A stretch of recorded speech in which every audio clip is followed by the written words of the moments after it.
welcome. You're watching another episode of Faultlines. I'm Gauri Trivedi. Let's get you the big stories that we are tracking this week. The fault lines that we are decoding for you viewers. First up, Russia tests NATO's red line.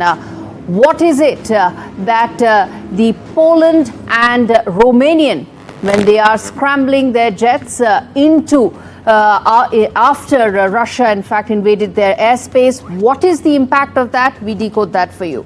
Next story that we're getting for you on the show, which is Netanyahu's final push to enter Gaza City. Will that be successful? Will he be able to flush out Hamas and get the hostages? We tell you more on that. And lastly, the third key story on the show, India-Russia drills. India joins the military exercise Zapad, which happened after 4 years. It's a small contingent of Indian soldiers, but the impact in messaging is big. We tell you more on that. But first up, let's get you the big story and the first conflict that we are decoding for you on Faultlines. Well, as far as what's happening right now in Russia-Ukraine conflict is concerned, well, there are these drones that Russia, in fact, put out inside Ukrainian and Romanian territory, so much that they had to come out with and scramble their jets in response. Now, what really happened here, viewers? What happened was there is a war, Russia-Ukraine conflict, that's been going on for 3.5 years. Now, in the midst of this, there have been 4 attempts by Russia to enter into the Polish airspace and the Romanian airspace. And this happened yet again. And yet again, you had the Polish and Romanian aircrafts being scrambled. What is the message it sends? What is the larger meaning of this? And more importantly, the larger question that I'm putting out, which is that are the NATO red lines now being breached by Russia, and can it actually go ahead and do so? That's the larger message here. What is it that we are talking about? We're talking about airspace of 2 countries being breached by Russia and the larger message it leaves out. Let's put that out for you here.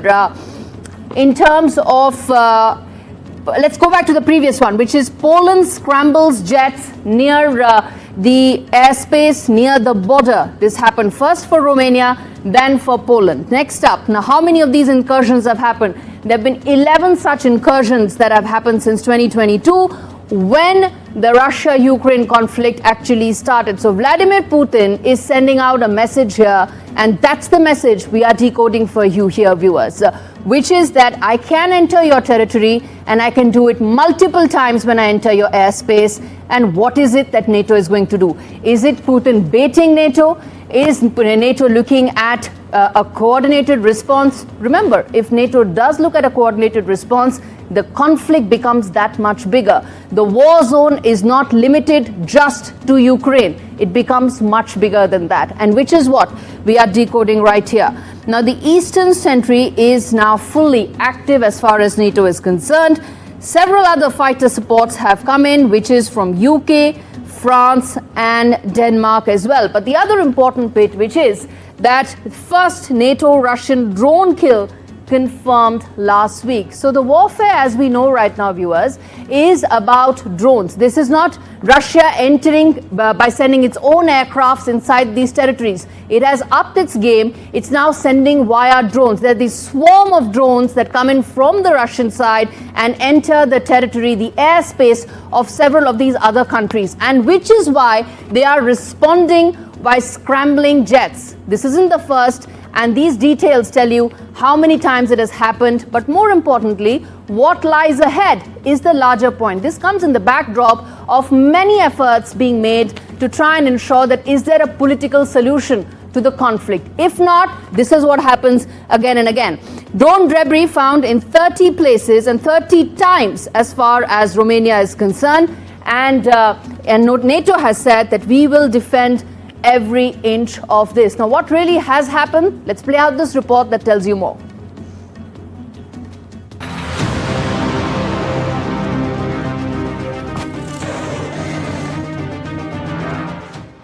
Let's take you straight to Eastern Europe.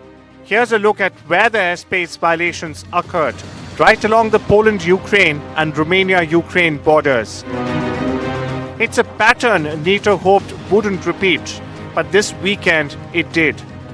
Romania confirms another Russian drone violated its airspace near Chelyabinsk, flying roughly 20 kilometers deep before vanishing from radar. Fighter jets were scrambled, but again, no shoot down, no debris found.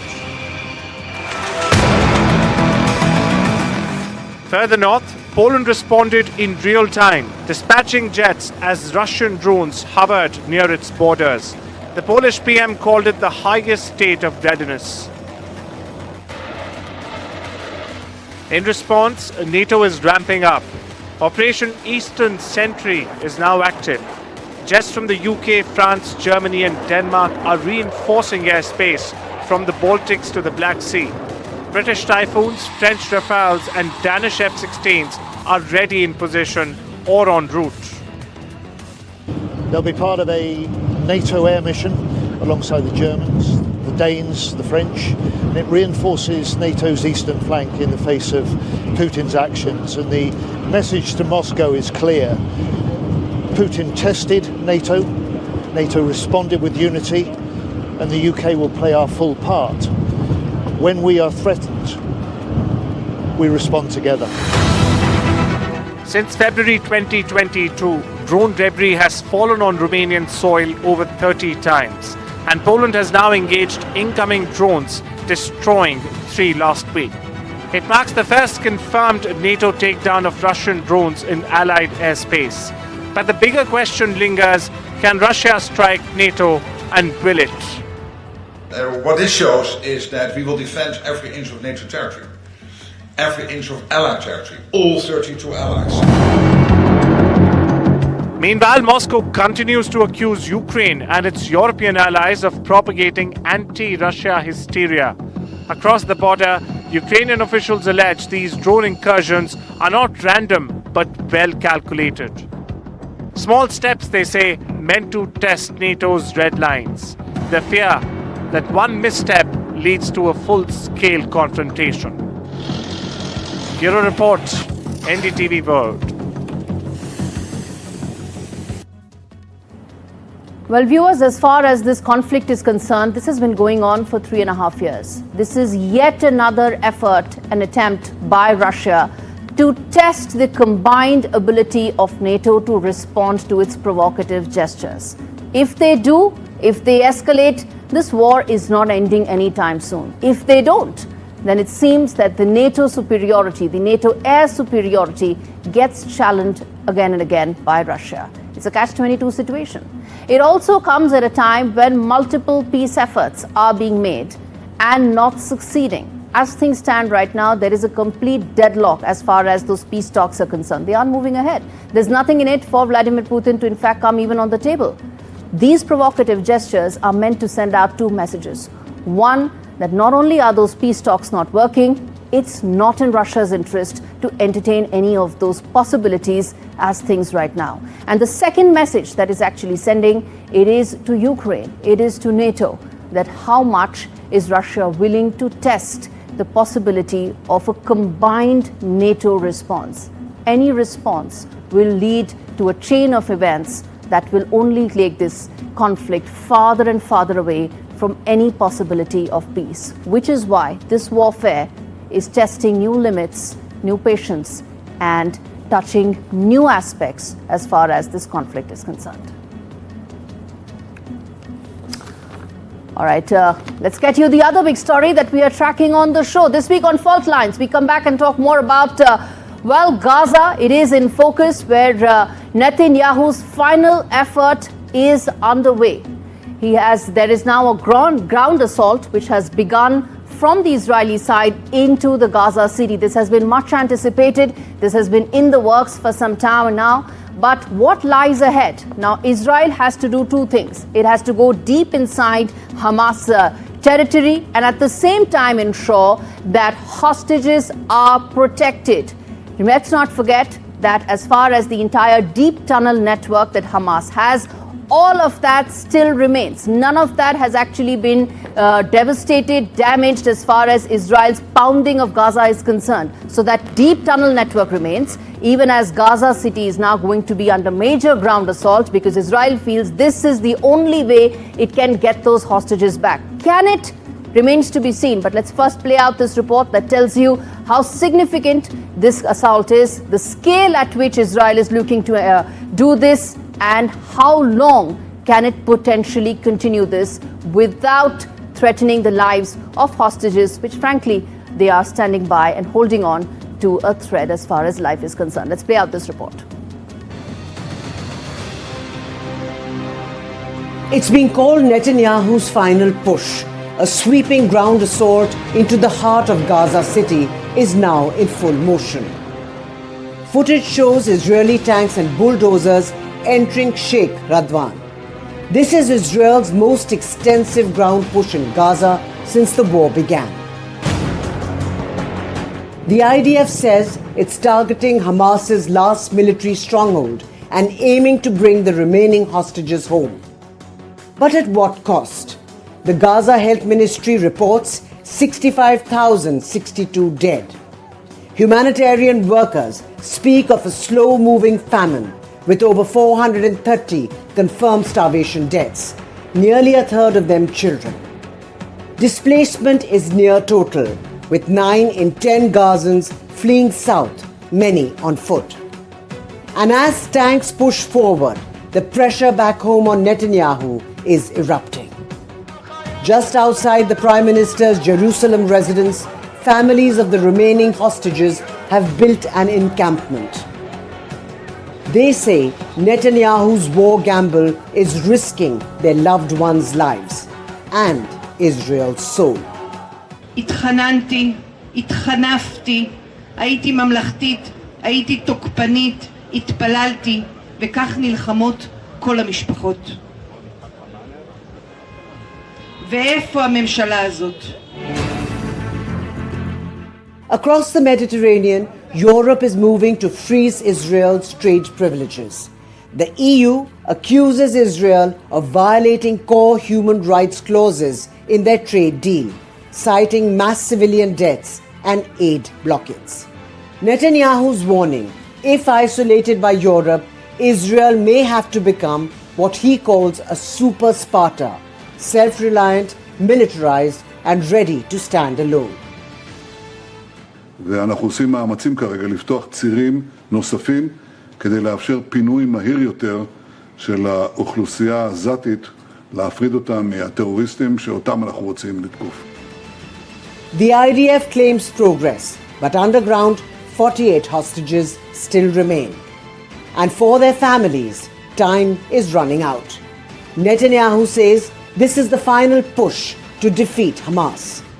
But whether it ends the war or drags the region into deeper chaos may depend on what happens in Gaza City in the coming days. Bureau Report, NDTV World.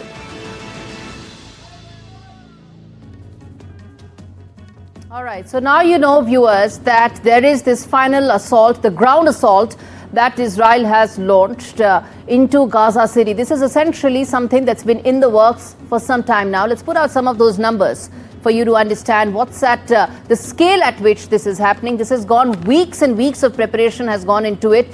Benjamin Netanyahu announced this about almost 2 months back. So there's been a lot of preparation that has gone into it. First and foremost, it has actually stormed deep inside Gaza City, even as the toll is rising and the offensive is intensifying. Now, as far as the toll is concerned, it's very important to tell you, viewers, that these are numbers that are coming in from the Gaza side. These are numbers coming in from the Palestinian authorities. These are not independent figures. That's very important for you to understand that, yes, there is human toll that is taking place, but some of those numbers need to be factored in when you make an objective assessment. Next up, hostage families have accused Netanyahu of betrayal. This is at the heart of the entire issue right now, that when you move deep inside Gaza City, you are actually challenging Hamas in its stronghold, where the deep tunnel network actually exists, and which is where the hostages are also there. So Hamas has actually said that if there is going to be any effort by the IDF to take those hostages by force, they will all be shot dead. They will all be killed, which is why the hostage families are protesting outside Netanyahu's residence, saying that anyway, we have limited options, and even those are going to be ruled out the moment you try and take those hostages by force. Donald Trump has also weighed in on it. I'm going to tell you that in just a bit.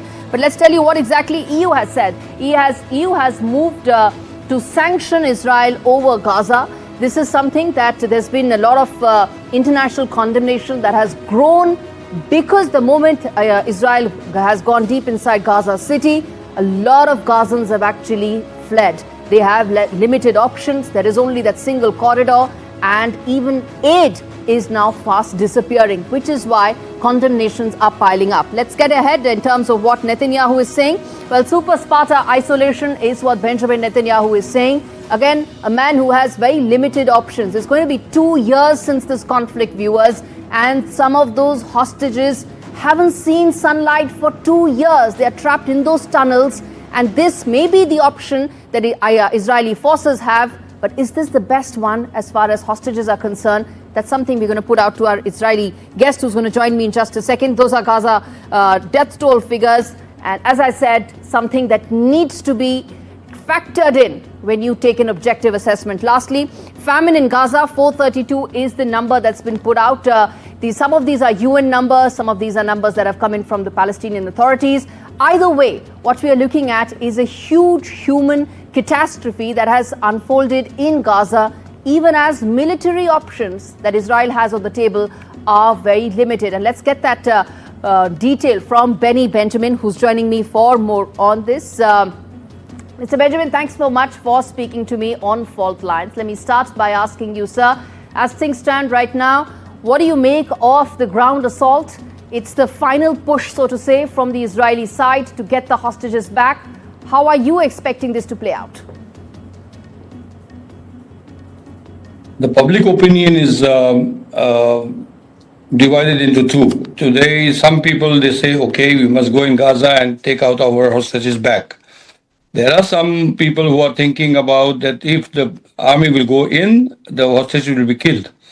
I'm with the opinion that they were supposed to negotiate and bring the hostages back. There is a negotiation going on in London, what I know as per the news, that they will sit on the table and discuss about the hostages.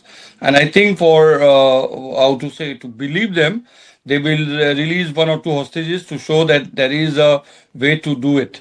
So I wish that will come in today or tomorrow itself, so that we will know that the negotiation will happen and we will stop the war.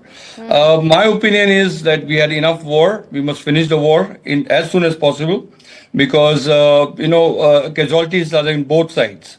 Our soldiers have been killed. Our people have been worried, and we are getting still. Houthis are giving us a lot of missiles throughout the week. So it's very bad and very uncomfortable situation that we have. As per my opinion, also the European countries are taking part in this.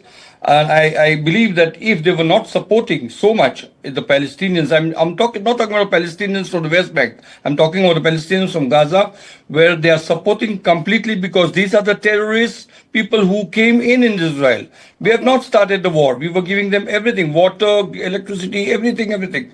So I don't think that we had made any mistake. But the biggest mistake is today that they are supporting and they are sanctioning Mr. Benjamin, Israel. I understand you're making that political point, but I want to come to the assault per se. This comes at a time when most of the Hamas deep tunnel network is still intact.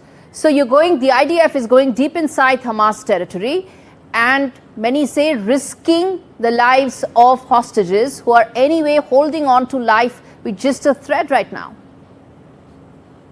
I don't like to call them even Hamas today, because they are the guerrillas of this area. To fight guerrillas, any army, if it is a big army like India or a big army like US or big army like Russia, nobody can fight guerrillas. Guerrillas is one of the worst things to fight out. And I think this is the point where Israeli army was supposed to think that, okay, there are guerrillas, we can fight, we can do it in one day. But the problem is there is a lot of population there, Palestinian population, also the Israeli hostages, and we are not free to go in and fight as we want. So I think better to stop the war. Okay, that's one note to end this on. Penny, we're going to keep speaking, and I'm going to come back to you because this is a ground assault that the world is watching, and we in India are also keeping a very close watch on. Thanks much for joining me on Faultlines this week. In fact, viewers, on that note, slipping into a very short break on Faultlines, come back on the other side and we talk about Zapad 2025, India's key contingent that joined these Russian drills, these war drills, the larger message to Donald Trump and the Western world. We come back and talk more on that. Stay with us.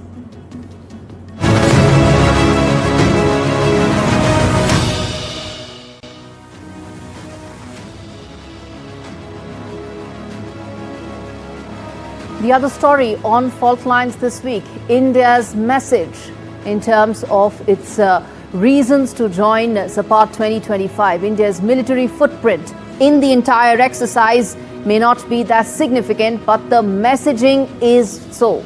In fact, in a drill designed to test NATO's nerves, New Delhi is placing itself squarely in the grey zone. Not with the West, not against it, but somewhere far more consequential. Let's tell you all the details and get you all the numbers as far as the Zapad 2025 military drill exercise is concerned and why this is going to be extremely significant in terms of India's messaging to the world. Let's put out some of those numbers, viewers, right here for you. First and foremost, 100,000 troops have been mobilized across Russian borders. This was higher the last time the exercise was done. But since then, Russia is engaged in a conflict, a real conflict, and which is why that some of the numbers are lower than what it was the last time around. Next up, India has sent 65 troops to join, and these are from across the three services. Army, Navy, and air units are part of this contingent. Zapad means West, which is, well, the symbolic messaging is absolutely clear.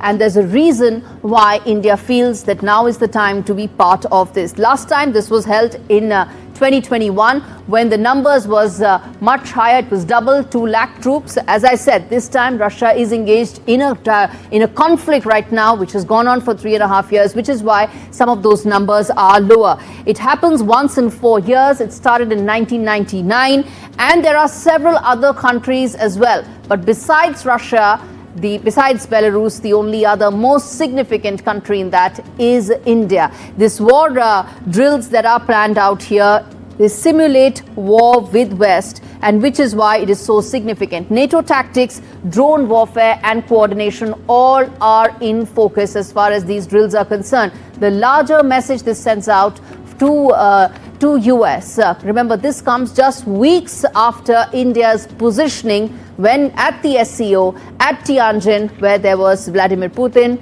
Prime Minister Modi and President Xi. Just after that, these military drills have a very, very strong, important messaging. It's loud and clear and being heard in Oval Office. Let's play out this report that tells you all the details as far as these military drills are concerned.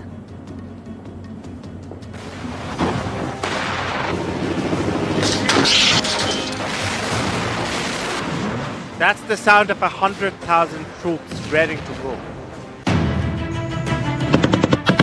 Russia's largest military exercise since the Ukraine invasion. Zapad 2025 across Belarus, the Russian heartland, and into the Arctic seas has just concluded. 100,000 troops, hypersonic missiles, nuclear-capable bombers, and coordinated ground-sea-air maneuvers. It's Kremlin's version of part flex, part war rehearsal. But away from the headlines and the hypersonics is a subtle shift. India, with just 65 troops on the ground, is making a strategic statement. One that matters far more than numbers. Deployed at the Molino training ground, Indian forces are taking part in tactical drills and weapons trainings with Russian units. This even as NATO watches closely from just across the border. While Moscow and Minsk dominate the choreography, India's quiet involvement complicates the geopolitical calculus. These are South Bloc's calibrated moves in an era where no alliance is permanent. The Zapad drills, held every 4 years since 2009, peaked at 200,000 troops in 2021.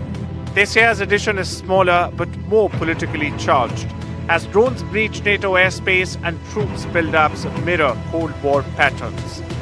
India's choice to participate isn't about siding with Russia, it's about preserving optionality. It's a hedge, one often mistaken for a handshake by the gullible. A move that keeps its leverage intact whether the next flashpoint lies in Eastern Europe or the Indo-Pacific. With growing global clout, New Delhi is shaping the parameters of power politics. It's a measured and intentional signal built for long-term impact in a world where allegiances are increasingly transactional. Bureau Report, NDTV.